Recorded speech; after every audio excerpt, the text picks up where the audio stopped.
Okay guys, today we're going to change the front differential, which is a 9.5 inch on this diesel, 2014.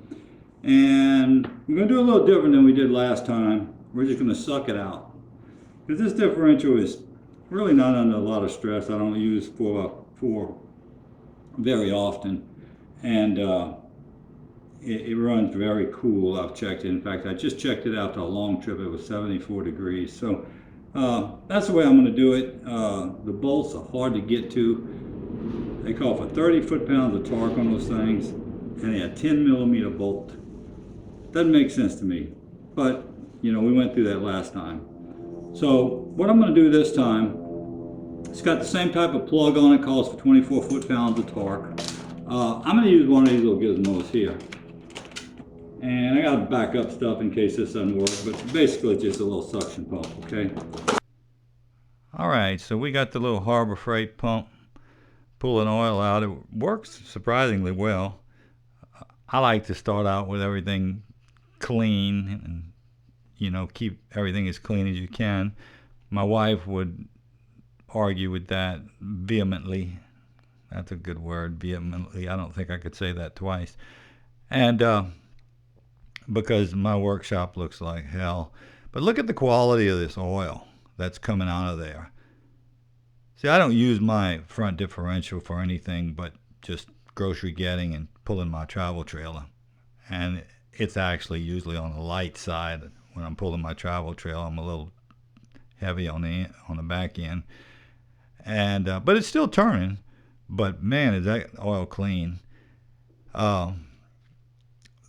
We got 4.2, not even 4.2, 4 pints, a little over 4 pints, maybe an ounce or two over 4 pints out of it.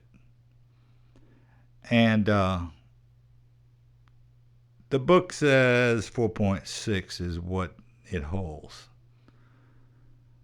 Well, we ended up putting back in 5.5. So we actually took out less than we put back in. So bottom line is these numbers and this manual that Tech Authority RAM has. If you run out of toilet paper, you could use that, but it's a CD, so it might be a little rough.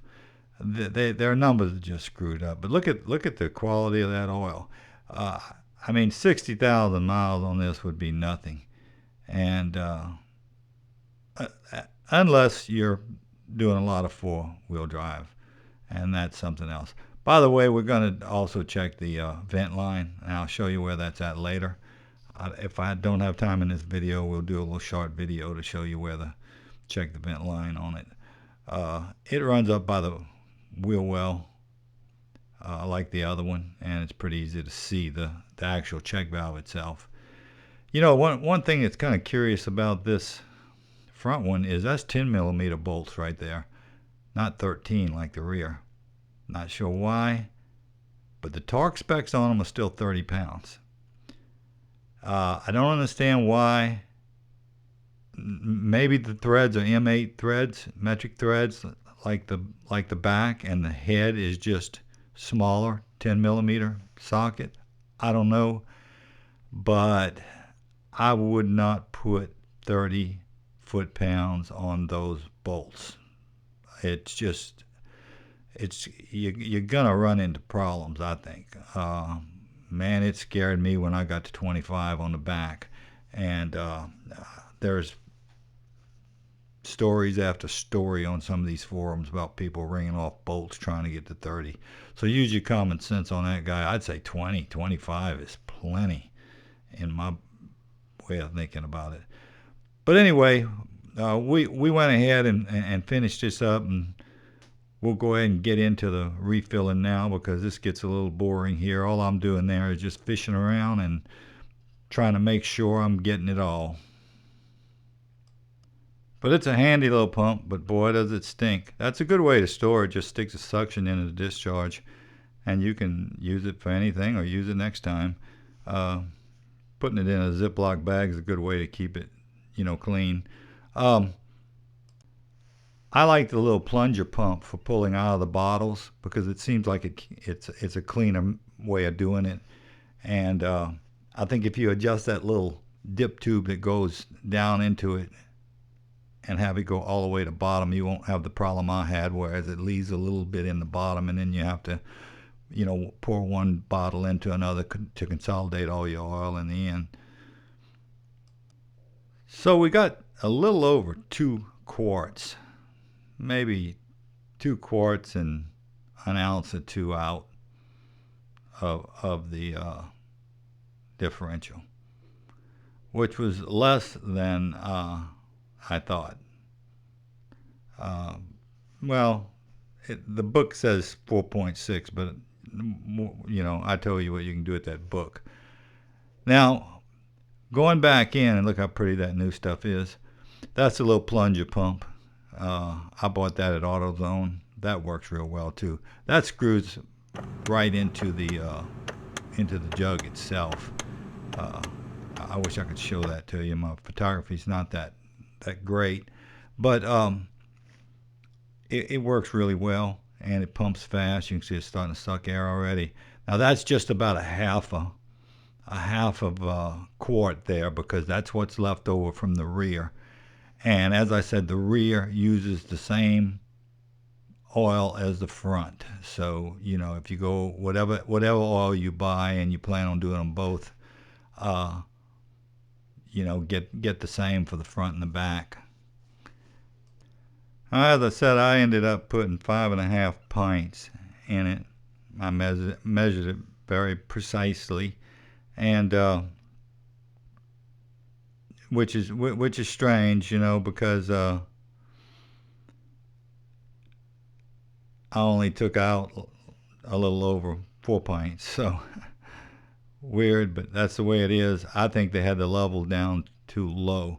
I talked to that American axle engineer the other day, and he was just so aggravating to talk to, because there's so many conflicts in the manual, in the Tech Authority manual, which is the people that do this CD, but they also do the manuals for the trucks, the paper manuals. And I told him about that discrepancy in the back, about the fill line is 3/4 of an inch below the actual hole, but the manual says you can fill it up to the hole and all this business. And he said, well, I'm not going. Of course, we were talking in email, so everything was in writing. But he said, I'm not going to, contradict anything that RAM has in their manual. Well, he's playing CYA because that's their bread and butter. General Motors and RAM both use these. In fact, the Duramax is, I think, virtually exactly this same rear end on the rear. Not sure about the front. All right, so we're getting close now. The worst thing about fooling with these rear ends and axles is the damn smell of that oil. Boy, that stuff stays with you. I try to stay as clean as I can. My wife would vehemently disagree with you on that, on me on that. But I do, but boy, it just carries in everywhere with you. My camera smells like gear oil, and because you just have to handle it while you're fooling with that stuff. But you can see there we're overflowing now, and I'm going to leave it at the top of the hole. I'm not worried about the heat expansion like you would on the rear. I measured the temperature on this thing after a good 40-mile hard drive at about 75, 80 miles an hour, and it was 78 degrees. And, versus the rear, you can see it heating up because that's your drive gear. Now, of course, if you're using four-wheel drive, that's my disclaimer. It's going to, of course, be driving, and it's going to be receiving the same amount of expansion and whatnot. But I got to thinking about that hole on the back too, and why they have it 3/4 of an inch. The fill line is 3/4 of an inch below the hole, and that could be to compensate for some of that heat expansion, because some of these rear ends, from what I've heard, can run up over 200 degrees. And in fact, that's why they put synthetic oil in it. much over 200, as a matter of fact, from what I've read. So, you know, they put the oil level lower, and that way if you pull the plug while it's still hot, it doesn't come gushing out at you, I guess. I don't really know.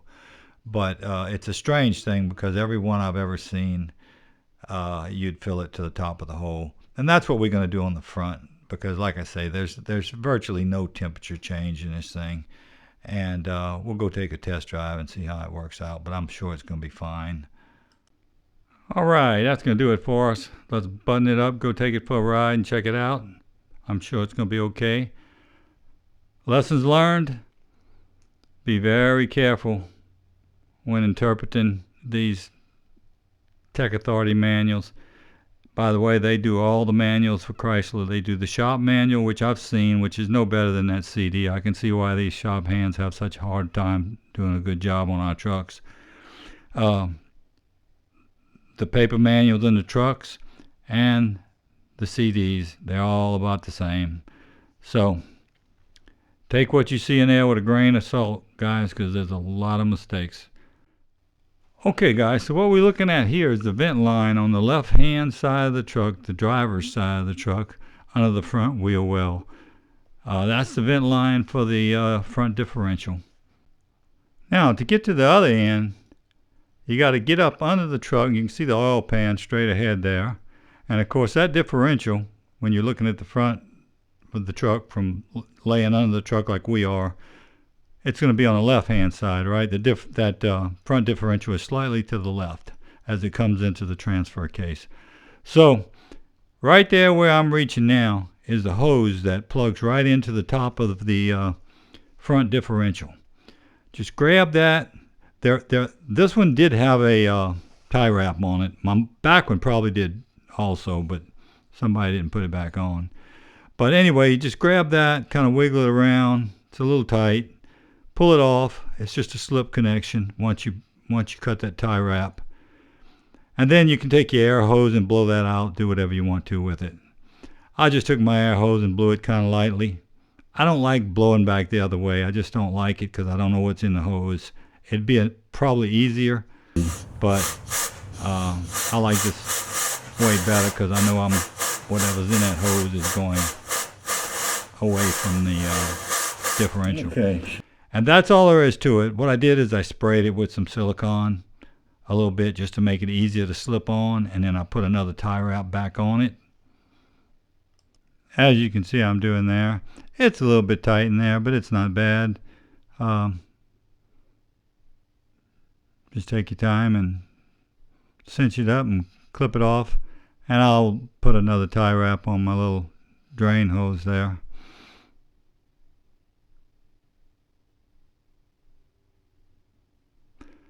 But anyway, guys, that's going to do it. I appreciate you watching my video. And until next time, adios.